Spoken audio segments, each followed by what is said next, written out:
Siya ang silent assassin ng New York Knicks, ang player na walang kayabang-yabang sa katawan at ang tanging goal lang tuwing tatapak sa hardcourt ay ang manalo ang kanyang kupunan. Kung mayroon man tayong isang player ngayon na pwedeng ihalin tulad sa personalidad at laro ni Kawhi Leonard, walang iba mga idol kundi si OG Anunoby. Siya ang pinakamalapit kay Daklo mga idol, isang tahimik na player na walang angas, bihirang tumawa, walang paki sa social media at isang napakaseryosong tao. Pero wag kayo magpapaninlang sa pagiging tahimik niya dahil kung sa paglalaro lang din ng basketball mga idol ang pag-uusapan, isa itong ganap na mamaw, isang elite two-way player na naging pinakamahalagang piyesa ng New York Knicks para sa kanilang minimithing kampyonato. Pero paano nga ba naging isa sa pinaka-in-demand na player sa buong NBA ang isang tahimik na binata na laging nasa background lang? Kaya sa video natin ngayon mga idol ay ating pag-uusapan ang kwentong basketball ng silent assassin ng New York Knicks na si OG Anunoby. Kaya tara mga idol, diretso na tayo. Well, sa NBA mga idol, madalas yung mga maiingay, mga flashy at mga mayayabang ang nakakakuha ng mga atensyon ng media at ng mga fans. Pero iba ang naging ruta ni OG Anunoby. Pagdating ng 2017 NBA draft, maraming teams ang nagalinlangan na kunin si OG. Kahit na alam nilang mayroon siyang NBA ready body, standing at 6'7", may massive 7-foot wingspan at frame na parang linebacker sa football. Bumagsak ang draft stock niya mga idol dahil nagkaroon siya ng injury bago ang draft. Pero alam nyo ba kung sino ang nakakita ng tunay na potensyal niya? Ang Toronto Raptors mga idol. Sa pangunguna ng kanilang genius executive na si Masai Ujiri, kinuha nila si OG bilang 23rd overall pick at sinasabi ko sa inyo mga idol, isa ito sa pinakamalaking steal sa kasaysayan ng modern draft. Pagpasok pa lang niya sa liga noong rookie season niya 2017-2018, hindi na siya nag-aksaya pa ng panahon. Habang ang ibang rookies ay nangangapa pa sa opensa, si OG mga idol ay nakapokus na sa isang bagay. Ito ay ang dumipensa. Agad siyang naging starter para sa Raptors dahil sa kakayahan niyang bantayan ang pinakamagagaling na player ng kalaban. Mula kay LeBron James hanggang kay Kevin Durant, tahimik lang siya nagtatrabaho. Walang trash talk, walang flex sa camera kapag nakaka-stop. Basta pagkatapos ng play, tatakbo lang siya pabalik sa kabilang court na parang walang nangyari mga idol.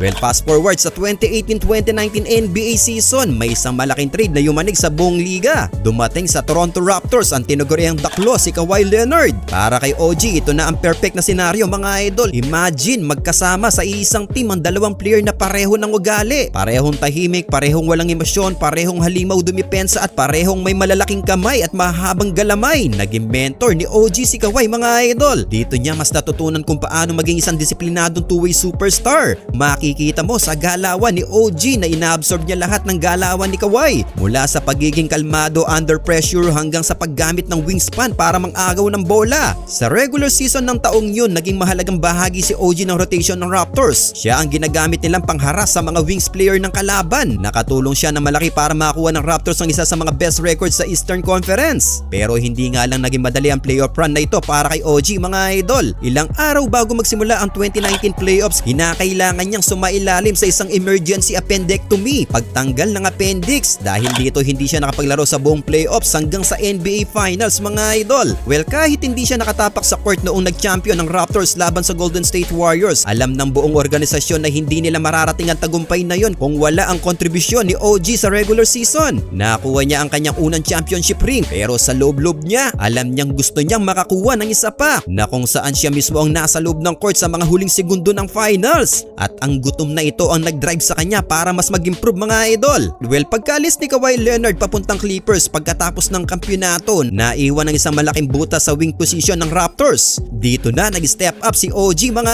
idol. Hindi na lang siya basta isang defender ngayon. Inimprove niya ang kanyang 3-point shooting para maging isang ganap na elite 3-and-D player. Kung may isang moment na nag-define sa pagiging ice cold ni OG Anunoby, ito ay nangyari noong 2020 NBA Bubble Playoffs. Game 3 ng Eastern Conference Semifinals laban sa Boston Celtics. Liyamado ang Celtics at muntik na nilang mabaon sa 3-0 hole ang Raptors. May 0.5 seconds na lang ang natitira sa orasan. Lamang ng dalawa ang Boston, ipinasa ni Kyle Lowry ang bola mula sa sideline, ibinato ng napakataas papunta sa kabilang kanto, na kung saan nakatayo si OG. Sinalo ni OG Anunoby ang bola at agad binitawan ng tres habang may bumabantay na defender. Isang game-winning shot ang ginawa ni OG Anunoby mga idol, na bumuhay pa sa Raptors sa serye nilang yun. Pero ang pinakamalupit dito mga mga idol ang reaksyon niya. Habang ang buong team ng Raptors ay nagwawala, nagtatatalon at halos maiyak sa sobrang hype, si OG naglakad lang siya ng dahan-dahan pabalik sa bench mga idol. Walang ngiti, walang sigaw, blanco ang muka, parang nag-shoot lang ng bola sa practice. Nang tanungin siya ng mga reporters pagkatapos ng laro kung bakit ganun ang reaksyon niya kahit nagawa niya ang isa sa pinaka-clutch na tira sa kasaysayan ng prangkisa, ang sagot ni OG mga idol ay simple lang: I don't shoot trying to miss, I shoot to make. Hindi ako tumitira para sumablay, tumitira ako para pumasok. Walang halong kayabangan, pure facts lang. Yan si OG mga idol. Sa mga sumunod na taon sa Toronto, tuluyan na naging isa sa pinakamahusay na defender sa buong NBA si OG. Sa katunayan noong 2022-2023 season, pinangunahan niya ang buong liga sa steals per game at napabilang siya sa NBA All-Defensive Second Team. Ang nakakamangha sa depensa niya ang kanyang versatility. Kaya niyang bantayan ng point guard na kasing bilis ni Stephen Curry. Kaya niya makipagpisikalan sa mga malalaking wings gaya ni Jason Tatum at Luka Doncic. At kaya niya ring pumoste laban sa mga big men tulad ni Joel Embiid at Giannis Antetokounmpo kapag nagkakaswitch sa pick and roll. Isang totoong 1-to-5 defender mga idol. Pero kahit gaano pa siya kagaling, dumating ang punto na kailangan ng Toronto Raptors na mag-rebuild.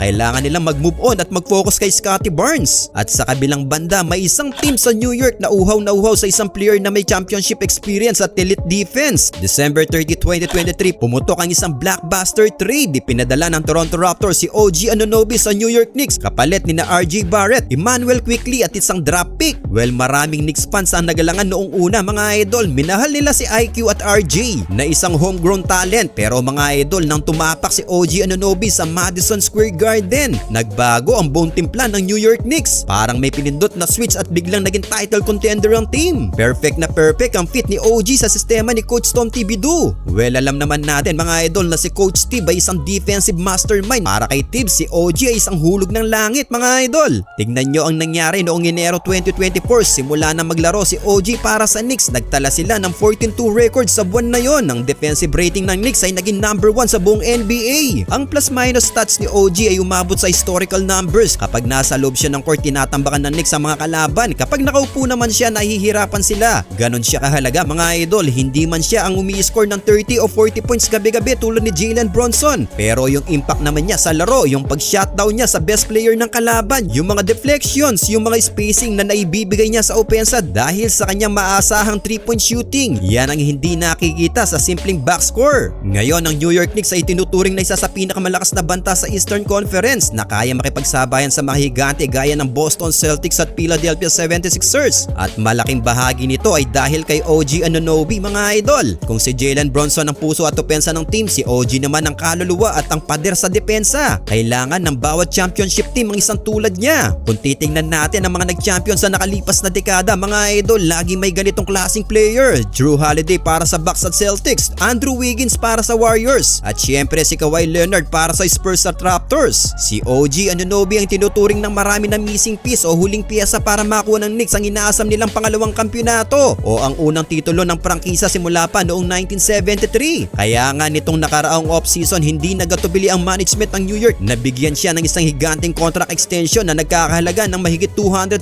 million mga idol. Ganon siya ka-valuable sa mata ng liga. Ang kagandahan kay OG, kahit nabigyan na siya ng daan-daang milyong dolyar, kahit sikat na siya sa pinakamalaking basketball market sa mundo ang New York, walang nagbago sa kanya mga idol. Tahimik pa rin, walang angas. Hindi mo makikita nakikipag-away sa media, hindi nagyayabang sa Instagram. Tatapak lang siya sa court, lalamunin ng buhay sa depensa ang kalaban mo, titira ng catch and shoot threes at uuwi na. Isang tunay na profesional. Ang kanyang mahalagang game-winning tip-in ang siyang bumuhay sa Knicks sa serye ng finals na ito. Ang presensyang dala niya, mapa-opensa man o depensa, ang siya ring naging susi ng Knicks mga idol para tuluyang kunin ang kanilang kampyonato ngayong taon. At yan ay dahil kay OG Anunoby. Kaya sa mga Knicks fans dyan at sa mga basketball fans na nakaka-appreciate ng magandang depensa at pure basketball fundamentals, hindi natin pwedeng baliwalain ang isang greatness ng isang OG Anunoby. Siya ang patunay na hindi mo kailangan maging maingay para mapansin. Minsan mga idol, ang pinakatahimik na tao sa kwarto ang pinakadelikado. Well, kayo mga idol, ano ang masasabi nyo sa laro ng silent assassin ngayon ng New York Knicks na si OG Anunoby?